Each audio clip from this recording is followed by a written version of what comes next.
Miren, nos encontramos quizás en la víspera en la que la persona que presentó la moción de censura pueda entrar en prisión. Hoy, esa misma persona ha confirmado que la moción de censura del año 18 la negociaron Sánchez y Cerdán en un caserío con un terrorista. Y ya sabemos que esa moción fue el instrumento con el que unos días después empezó a facturar una trama corrupta en la que estaban involucrados los señores de la moción de censura. Por si todo esto fuese poco, hoy también la Audiencia Nacional está investigando la financiación y el blanqueo del Partido Socialista, reclamando a Ferraz los pagos que recibieron dirigentes del Partido Socialista. Por tanto, el Tribunal Supremo cerca a 3 de los 4 pasajeros del coche de las primarias. Y la Audiencia Nacional, quién sabe, si cercará al 4, es decir, al 1.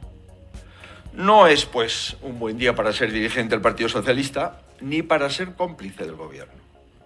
Hoy es un día más por el que cualquier gobierno decente caería al completo. Pero España no tiene un gobierno decente. No hay nada más difícil que gobernar para reconstruir. Y a veces se nos ha criticado por centrarnos demasiado en reconstruir el daño económico, como si eso fuese poco, y dejar de lado la reparación social o institucional. Aunque sea injusta, acepto la crítica y acepto el desafío. Acepto que mi gobierno, en su caso, deberá tener tanta o más ambición reformista en las instituciones y en la convivencia como en la economía. Acepto que la mayoría que quiera una limpieza total y un cambio profundo en nuestro país, no voy a consentir que se le decepcione. Por eso me comprometo a que no quede atropello sin revertir, que no quede ley dañina sin derogar, a que no se pueda subir los impuestos sin revisar, a que no quede institución colonizada que no recupere su prestigio y credibilidad, y a que no quede reforma urgente sin abordar, por difícil que parezca. Acabas de ver las palabras de Alberto Núñez Feijóo. No ha sido un desliz ni una frase improvisada. Es una declaración contundente, directa y muy calculada. Cualquier gobierno decente caería tras negociar con un terrorista. Así lo ha dicho, en referencia a una supuesta reunión entre Pedro Sánchez y Arnaldo Otegi, líder de Bildu, y en medio de una investigación sobre pagos en metálico vinculados al PSOE. Estas palabras, dichas en público y de forma rotunda, marcan un nuevo capítulo en la estrategia del Partido Popular. Pero también abren un debate que va más allá de lo ideológico. ¿Hasta qué punto se puede tensar el discurso político? ¿Qué consecuencias tienen estas acusaciones tan graves en un contexto ya polarizado? En este vídeo, vamos a desgranar no solo lo que se ha dicho, sino también lo que implica. Vamos a mirar las fuentes, el contexto, los actores implicados y las posibles derivadas de este tipo de afirmaciones.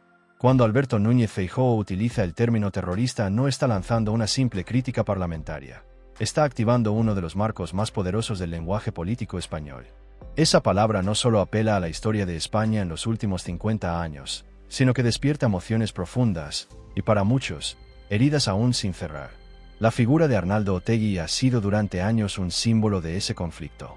Aunque actualmente es el coordinador general de Bildu, una formación legal con representación institucional en varios niveles de la administración, su pasado sigue siendo motivo de controversia. Fue condenado por pertenencia a organización terrorista, aunque también ha cumplido su condena, ha participado en la política legal desde hace más de una década, y ha hecho declaraciones distanciándose de la violencia.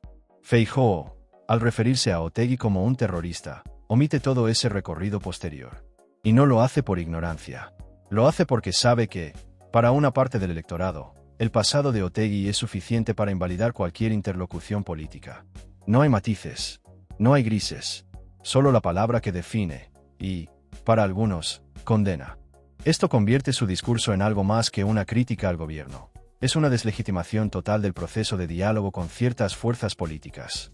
Para sus votantes más fieles, esto puede reforzar la imagen de un líder firme, decidido y sin concesiones. Pero para otros sectores, incluso dentro del centro-derecha, puede parecer una simplificación peligrosa de una realidad mucho más compleja. Uno de los aspectos más controvertidos de esta declaración es que se basa en una supuesta reunión entre el presidente Pedro Sánchez y Arnaldo Otegi. Esa reunión, según ha insinuado Feijóo, habría sido confirmada por José Luis Ábalos, exministro de Transportes. Pero más allá de la declaración política, ¿qué datos objetivos tenemos? Hasta la fecha, no existe constancia oficial de que tal encuentro haya tenido lugar. No ha sido reconocido por Moncloa, ni por Ebildu, ni consta en agendas públicas. El nombre de Ábalos ha sido mencionado como una fuente indirecta, pero tampoco hay confirmación documental por su parte. Nos encontramos, por tanto, en un terreno difuso, donde los hechos no están contrastados y el discurso se apoya más en insinuaciones que en pruebas verificables. Y sin embargo, esas insinuaciones son suficientes para construir una narrativa potente.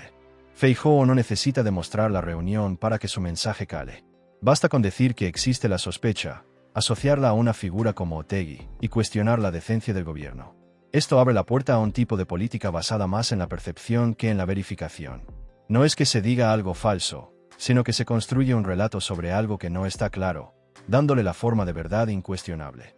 Y en un contexto de saturación informativa y polarización, ese relato puede tener más efecto que cualquier dato objetivo.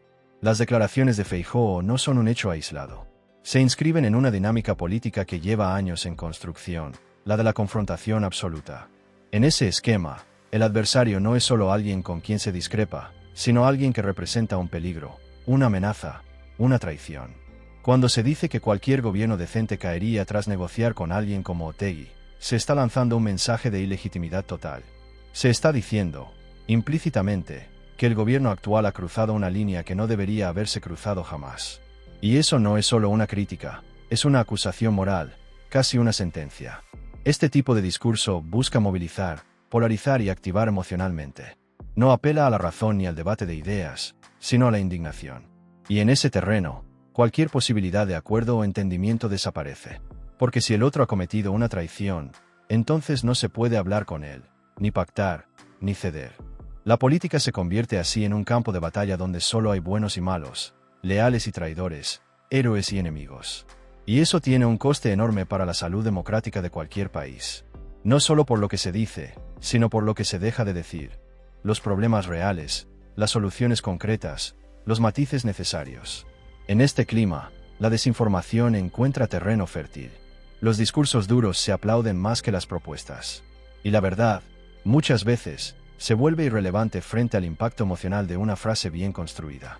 Las palabras de Alberto Núñez Feijóo, aunque breves, son como una piedra lanzada al centro de un estanque político ya agitado. Generan ondas que se expanden y rebotan en todas las direcciones. No son declaraciones inocentes, ni espontáneas, ni mucho menos improvisadas. Son fruto de una estrategia discursiva clara: situar al gobierno en el terreno de la sospecha moral y romper el equilibrio político basado en la convivencia democrática. Decir que cualquier gobierno decente caería por reunirse con un terrorista no es simplemente una crítica. Es una sentencia que lleva implícita una deslegitimación completa del Ejecutivo, al sugerir que ha cruzado una línea moral inaceptable. Pero, al mismo tiempo, esa frase deja flotando una serie de preguntas que como sociedad no podemos ignorar. ¿Quién decide lo que es decente en política?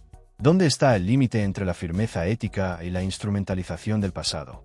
¿Es legítimo negociar con partidos que representan a sectores de la sociedad aunque tengan un origen polémico, si eso permite garantizar la gobernabilidad? ¿O hay barreras éticas que no deben traspasarse nunca, aunque el sistema lo permita? Estas preguntas no tienen respuestas simples, y precisamente por eso son importantes. Porque más allá de lo que digan los líderes políticos, somos los ciudadanos los que debemos exigir claridad, coherencia y responsabilidad. No basta con una frase impactante en un mitin o una rueda de prensa. Hace falta argumentación, hechos, propuestas y sobre todo, respeto por la inteligencia del votante. Feijóo no ha acusado a Pedro Sánchez de un delito, pero sí de algo más peligroso en política, de una falta de decencia. Ha deslizado que el presidente actúa de forma indigna, que cruza líneas rojas que ningún demócrata debería cruzar. Y lo ha hecho sin presentar pruebas concluyentes, solo insinuaciones, interpretaciones y palabras cargadas de historia. Y es ahí donde el mensaje se vuelve más complejo.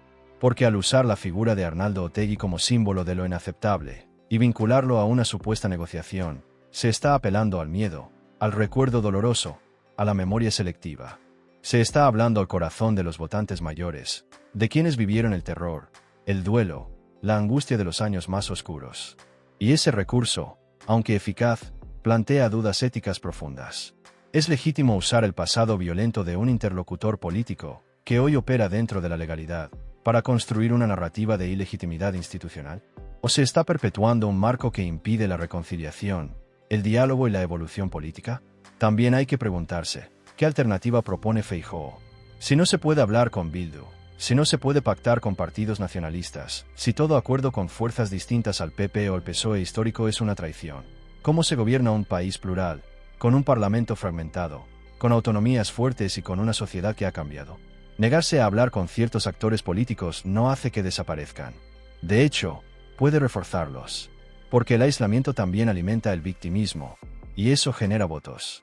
La política democrática exige algo más que firmeza, exige visión, generosidad, capacidad de construir mayorías, y asumir que en democracia, nadie gobierna solo. Por eso, esta conclusión no es una condena a las palabras de Feijóo, ni una defensa del gobierno.